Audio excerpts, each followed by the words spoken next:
Hey guys, today I have a shaker gift tag to share with you featuring the Octopode factory digital stamps. I'm starting out with some Dilutions ink spray in Dirty Martini, Vibrant Turquoise, cut grass, and fresh lime.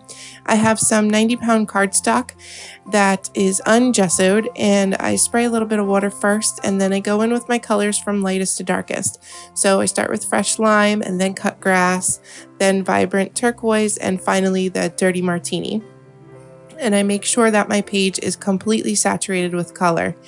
And it might look wasteful to you, but I am going to make sure that I waste as little ink as possible. So I'm going to take a tag and try to mop up some of that ink around the outside. And that tag will be turned into a gift tag.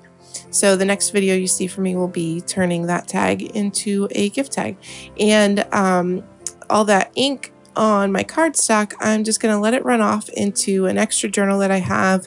This is basically like my smush book journal. It's extra paint and extra ink and stuff goes in here. And I'm just going to spray with a little water to get it moving, and then I can let it dry, and I have a background already started. So now I have a Donna Downey circle stencil, and I sprayed some water through it to try to lift some of that ink spray up and get a lighter variation of the color, but it didn't really work out that well. I guess I didn't spray enough water through it. So then I take the same stencil and spray some fresh lime Dilutions ink spray through it, and I'm a little happier with the way that came out. And that ink on the stencil, I can put that in my same book where the other extra ink went, and it's starting to build up a really nice background for me to start and use some other time.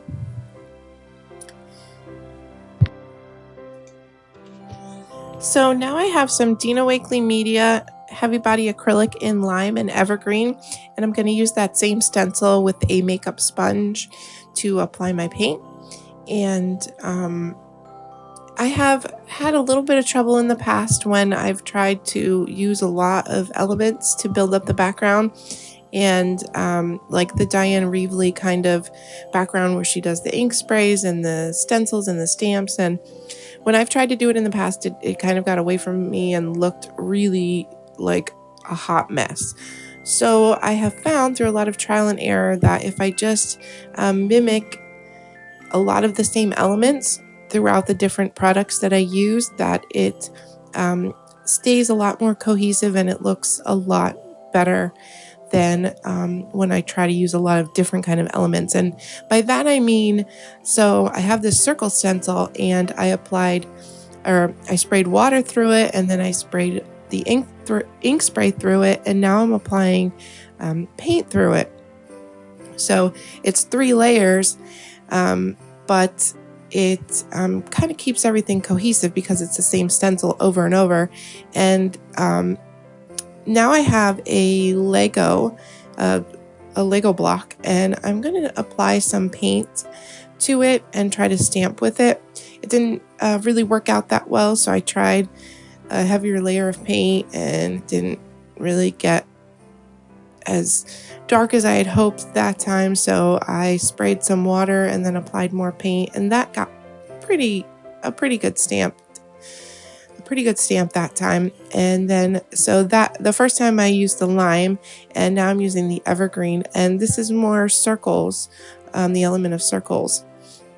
And now I have some Finnabair stamps from the Don't Forget to Fly stamp set, and again these are circles. And I'm very careful to choose when I choose what things I want to use on my page, to make sure that like they all are circles in this case, so that I'm having the same element over and over, and it doesn't end up looking really crazy. So this is a Dilutions ink spray cap with some Dilutions black marble paint. And then I have some white linen Dilutions paint, and I'm going to use a gift card and make some lines with those same paint colors.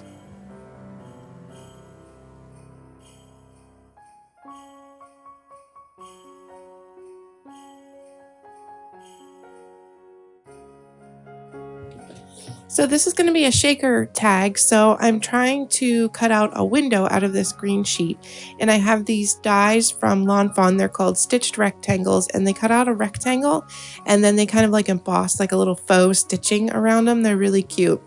And I am also going to die cut. I'm going to die cut my cardstock here, and then I'm also going to die cut a piece of Kids Fun Foam, and that's what I'm going to use to create some dimension so I can put my sequins and glitters into my tag, and this is going to hold it up so that the sequins can move around in my tag.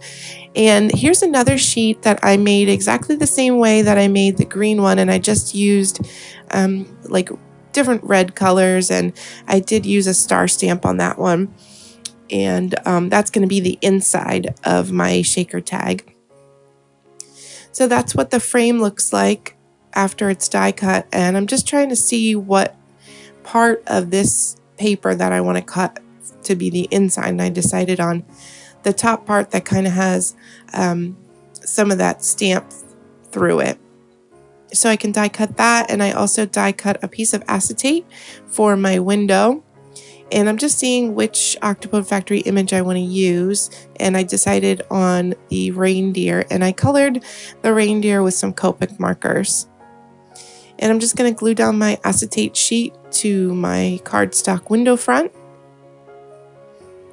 and I'm making sure everything fits. And then I can apply my Fun Foam, but when you run Fun Foam through a die cut machine, it squishes it, so it gets a little bit bigger than originally. So I just cut a little bit off the edges so that it would fit and you wouldn't be able to see any of that Fun Foam through my window. And because this is a gift tag, I'm going to write who my gift is for on the background. I have to do that before I glue everything down, because it's going to go on the inside. And now I can start to assemble my pieces, applying that Fun Foam to my window piece.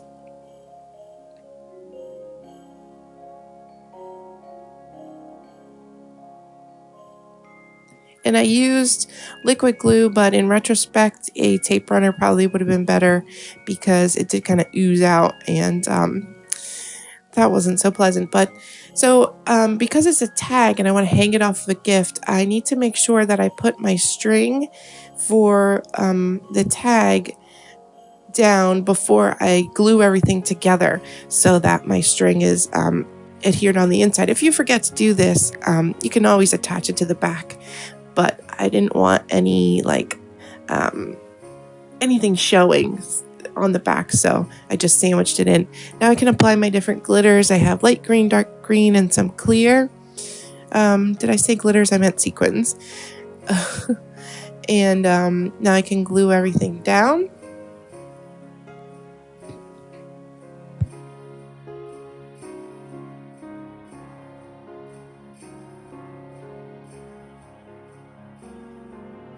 And here's my little reindeer. He's going to go right in the corner, and just apply him with some liquid glue.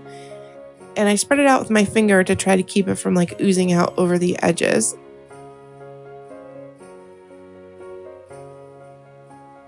And I'm pretty happy with the way that looks. So that's it for today. I hope you enjoyed this. And stay tuned for the next video that's going to have how I took my mop-up tag and made it into another gift tag. And if you have any questions, please let me know. Thank you so much for watching. There will be Octopode Factory links in the description box below. Thanks, guys. Bye-bye.